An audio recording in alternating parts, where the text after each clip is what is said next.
Со укинувањето на дисперзираните студии се предизвикува огромна штета врз образовниот процес и се ускратуваат бенефициите кои им биле достапни на студентите во изминатите 10 години.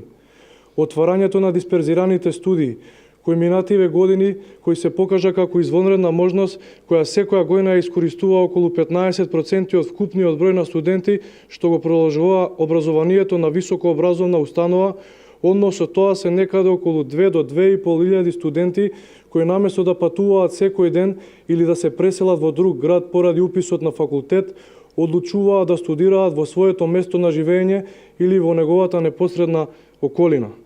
Ваквата мерка во изминативе 9 години беше искористена од над 20.000 граѓани, бројка што сама по себе говори за успехот на овој проект.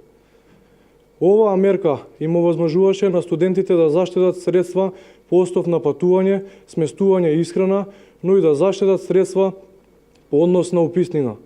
Студирањето на дисперзираните студии, каде предаваат истите професори и се учи по истите наставни програми, материјали и учебници, од кои се учи и на матичните високообразовни установи од каде се изведени, чини само 100 евра годишно.